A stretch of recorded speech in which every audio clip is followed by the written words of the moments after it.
I'm joined here today by Curtis Millender, set to fight Max Griffin at UFC 226. Curtis, how are you today?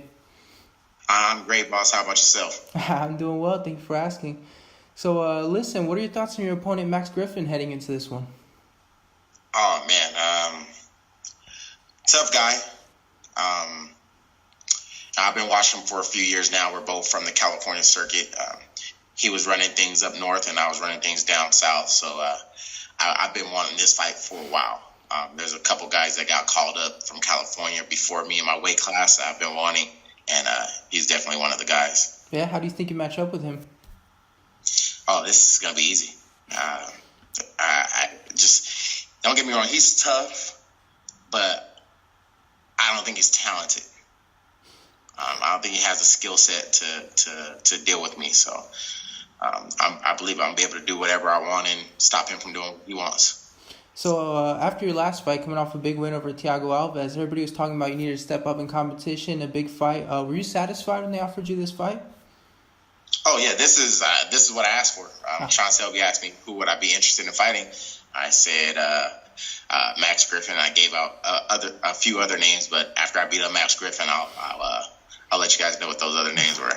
So, yeah, what do you make of his last fight against Mike Perry? I mean, you kind of had your coming out fight, I guess I should say, in the UFC, him against Mike Perry as well. What did you make of that fight? That was a good fight. He really showed that that he, I think Mike Perry is garbage. Like, I think he's garbage. Like, he's a person that, don't get me wrong, he's entertaining. He's a personality. I like that part about him. But man, anybody can throw overhand rights and knock somebody out. That's the easy part.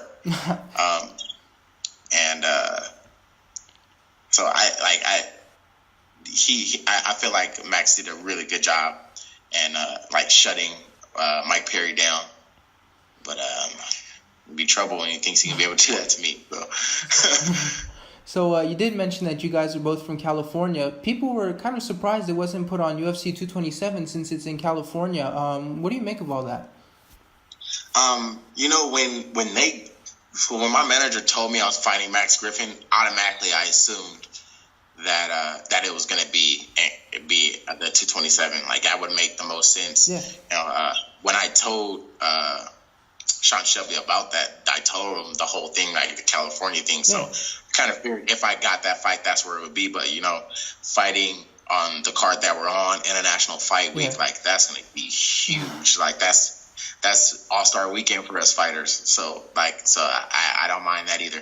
Yeah, man. Are you excited for the fight week? I mean, I'm sure you're going to have a ton of media to do. A lot of people watching you. Are you excited for it all? Oh, man, I can't wait. I can't wait. It's going to be awesome. I've been saying for years, next year I'll go to International Fight Week next year. And now it's like, man, I'm fighting. The International Fight Week. That's crazy. And so was this the right time frame for your return? I mean, obviously the big victory you have to capitalize. Were you hoping to return sooner, or was this perfect for you? No, this was perfect. My strength and conditioning coach is probably my most important coach. He actually just had triple bypass surgery on Monday. Oh, yeah, I saw that on Instagram, yeah. Hope he's doing well. Yeah, he's good. I went and seen him yesterday. He's up walking around, talking, laughing. So he's good. So that July 14th, it'll be like perfect. Like, he'll be just able to go. He probably won't be doing all the yelling and all that I need him to. But he'll be there, and that'll be a big part. But he was hoping that it could be August so he can really, really be there at the whole as himself. So, but July 14th works. I wanted to fight in July because I want to try to get another one in November. So July is perfect. So I just got to go and make sure this one is easy. Don't get hurt and get ready for November.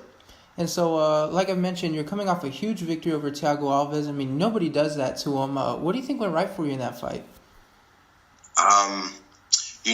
I just think where I was mentally was just it didn't matter who was in there, as long as it wasn't my dad or God.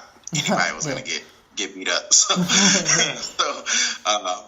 just my mindset, fighting on the local circuit and the smaller shows for so long, and not making the money I needed to and all that. Like that show when I got that call, it was like, I do what I need to do right now, and all my problems are gone, and I can finally focus on being a full-time fighter. So that the mindset is what helped me through that fight and made it look like that. And so, are you a full-time fighter now? Were you able to make that switch? Yep. All I do is train, eat, sleep, train. That's it. Living the dream. How are you enjoying it so far? Yes. And so, how long did it take for the win to sink in for you?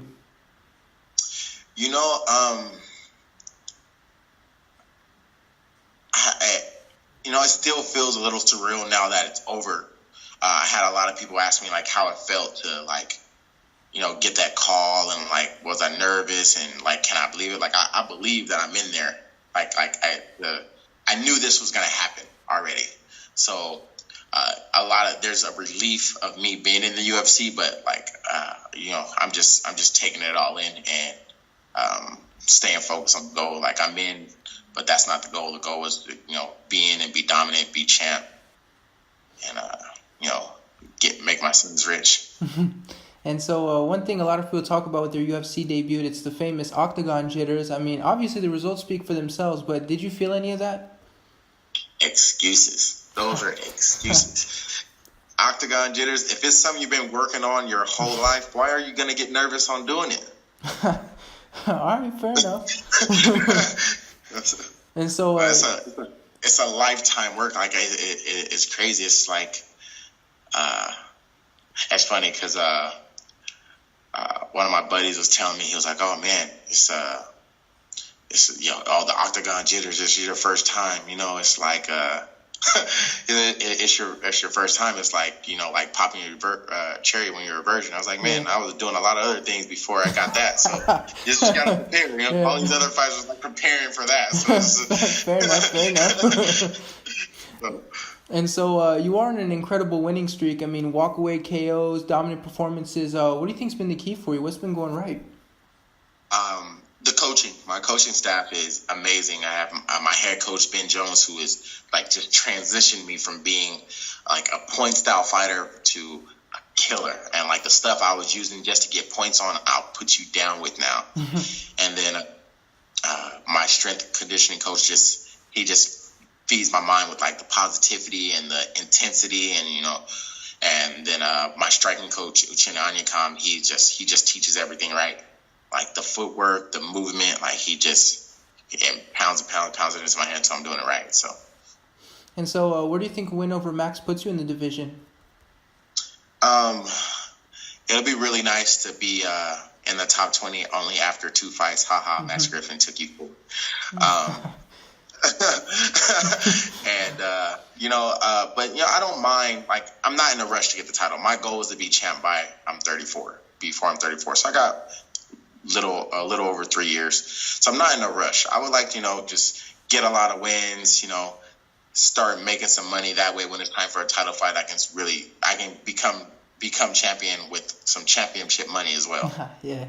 So this fight was recently announced. When do you start your training camp? Oh, I started last week.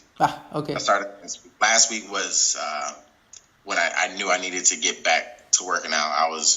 I wasn't out of shape, but I wasn't dieting. I was still working out every day, but not dieting. So it's like I had to make that transition.